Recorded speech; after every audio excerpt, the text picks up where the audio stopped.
ప్రభునందు అత్యంత సన్నిహితులు అయినటువంటి ప్రియ మిత్రులకు నా హృదయపూర్వకమైనటువంటి వందనాలు. ఈరోజు అంశం వచ్చేసరికి 128వ కీర్తనలు మొదటి నుంచి కొన్ని వచనాలు చదువుకుందాం. యెహోవా యందు భయభక్తులు కలిగి ఆయన త్రోవల యందు నడుచుకున్న వారందరూ ధన్యులు. నిశ్చయముగా నీవు నీ చేతుల కష్టార్జితమును అనుభవించదవు. నీవు ధన్యుడవు, నీకు మేలు కలుగును. నీ లోగిట నీ భార్య ఫలించు ద్రాక్షావళి వలె నుండును. నీ భోజనపు బల్ల చుట్టూ నీ పిల్లలు ఒలీవ మొక్క వలె నుందురు. యెహోవా యందు భయభక్తులు గలవాడు ఇలాగూ ఆశీర్వదించబడును. దేవునికి స్తోత్రం కలుగును గాక. ఆమేన్.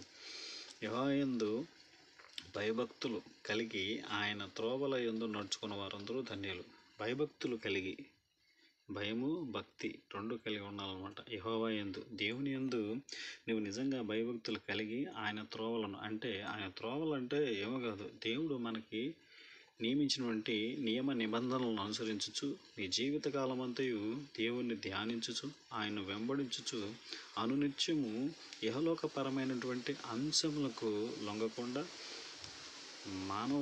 మనిషిగా మనం ఎన్నో తప్పులు త్రోవల చుట్టూ ఇహలోక సంబంధమైన అంశముల చుట్టూ సాతాను మనల్ని లొంగ తీర్చుకుంటూ ఉంటుంది. అయినప్పటికీ కూడా తిరిగి మనం బురదలో పడ్డప్పుడు తిరిగి ఎలా కడుక్కుంటామో, తిరిగి మనము దేవుని వైపు తిరిగే ప్రయత్నం మనం కొంత చేస్తే దేవుడు కూడా తన హస్తాన్ని ఇచ్చి మనల్ని తిరిగి తన వైపు లాక్కునే ప్రయత్నం చేస్తాడు. ఫస్ట్ నీ ప్రయత్నం ఉండాలి, తర్వాత దేవుడు నీకు సహాయం చేస్తాడు తప్పకుండా.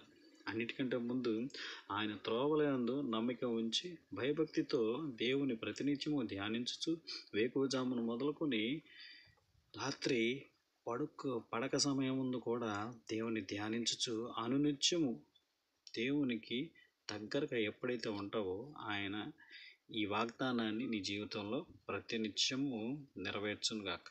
ఆమేన్. దేవుడి ఈ వాక్యమును విన్నటువంటి ప్రతి ఒక్క బిడ్డను దీవించి ఆశీర్వదించునుగాక. ఆమేన్.